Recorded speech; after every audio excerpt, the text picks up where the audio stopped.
Alô você que se liga aqui no canal Pensamento Crítico. Eu sou o Gilson Silva. É um prazer, uma honra recebê-la aqui no nosso canal. Hoje então daremos prosseguimento ao nosso estudo sobre a criação do mito, continuando então sobre Yeshua HaNotzri, Jesus de Nazaré. Logo depois a nossa vinheta. Muito bem, estamos de volta e vamos dar então prosseguimento à história de Yeshua HaNotzri, Jesus de Nazaré. E tudo isso que eu estou passando para vocês é baseado nas fontes judaicas, na tradição judaica, principalmente no Talmud e também Pirkei Avot. Então é tudo fundamentado, gente. Não é coisa da minha cabeça, não é coisa inventada. É tudo fundamentado, ok? Vamos dar então prosseguimento ao nosso estudo sobre a criação do mito. Além de Yeshua, outro personagem da história judaica também contribuiu para a formação do mito sobre Jesus. Seu nome era Ben Stada. Assim como no caso de Yeshua, todas as informações que dispomos sobre Ben Stada vêm da Tosefta e das Baraitas. De acordo com essas fontes, algumas pessoas pensavam que esse milagreiro e exorcista teria aprendido artes mágicas no Egito, e outros achavam que ele era demente. Ele era um impostor e foi pego através de testemunhas ocultas ou infiltradas entre seus seguidores. Acabou sendo apedrejado em Lod, Lida, perto da atual Tel Aviv. Na Tosefta, Ben Stada é chamado de Ben Sotera ou Ben Sitera. Sotera é, sem sombra de dúvidas, uma forma hebraico-aramaica do nome grego Soteros, que significa Salvador. Talvez aí tenhamos a origem do mito do Jesus salvífico. Visto existirem pouquíssimas informações sobre Ben Stada, muitas conjecturas apareceram sobre quem ele realmente era. Sabemos pela Guemará, Talmud, que ele era confundido com Yeshua.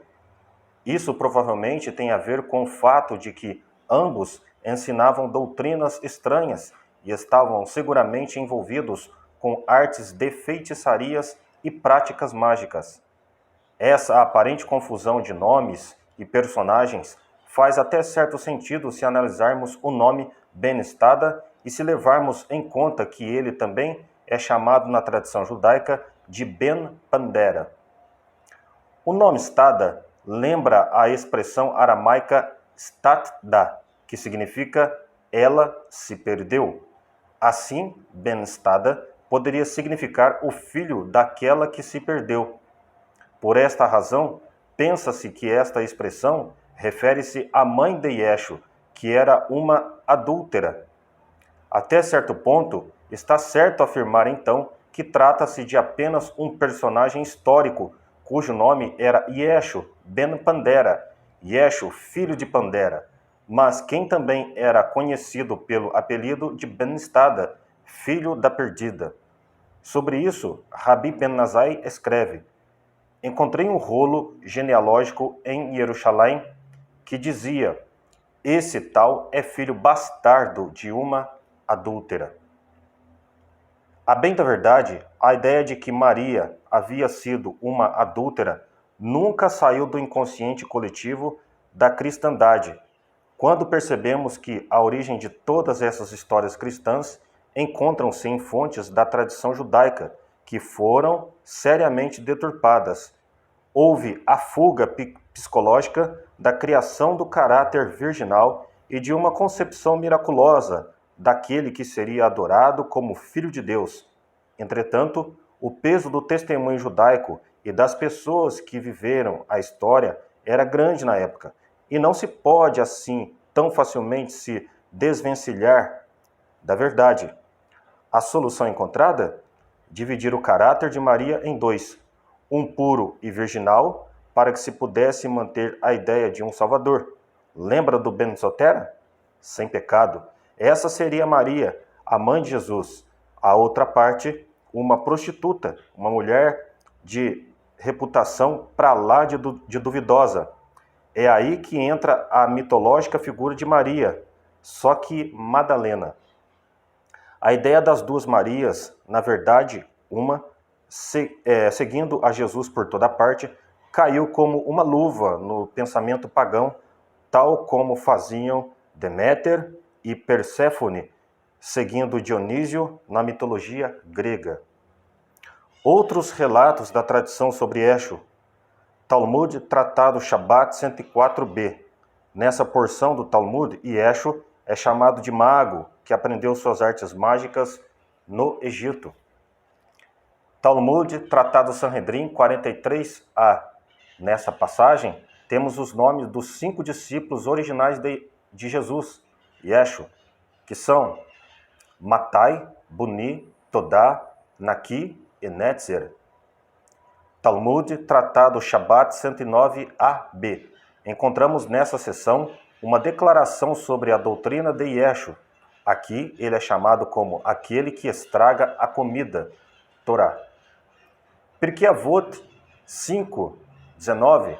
Nessa parte, Escho é comparado a Balaão, o ímpio profeta que seduzia outros a comer dos sacrifícios idólatras. Resumindo o que aprendemos neste capítulo, para fecharmos. 1. O Jesus dos Evangelhos é claramente uma personagem fictícia. 2.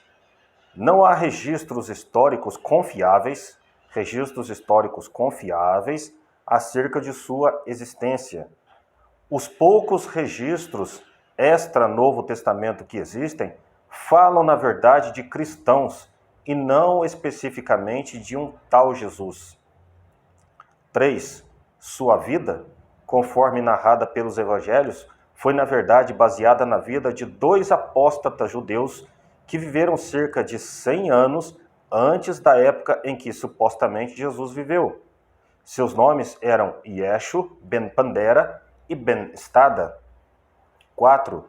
Escho ben Pandera era filho de uma adúltera. Daí a necessidade de se criar uma espécie de concepção virginal para Jesus, pois como seria possível o suposto salvador da humanidade ser filho de uma pecadora? Entretanto, o cristianismo jamais conseguiu se desvencilhar do caráter duvidoso da mãe de Escho. Prova disso é que para criar o personagem Jesus, tiveram que dividir o caráter de Miriam, Maria, em 2 personagens distintas e completamente diferentes. Uma de aspecto virginal, tal como as deusas mães dos pagãos, no caso Maria, e outra pecaminosa, a prostituta também chamada Maria, mas com o apelido de Madalena. 5. Tanto Escho ben Pandera quanto ben Stada fugiram para o Egito.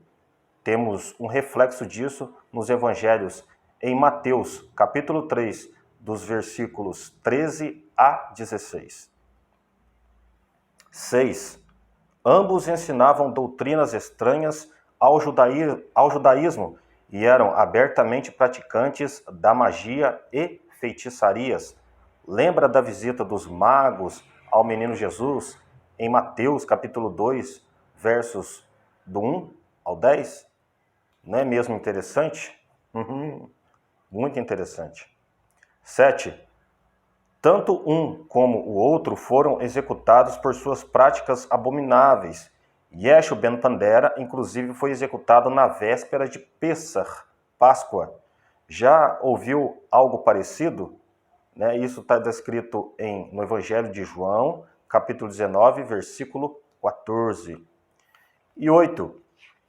Embora os cristãos digam que sua religião teve início há 2000 anos, sabemos que um grupo de sectários chamado Notzarim, ou seja, nazarenos, já existia há cerca de 150 anos.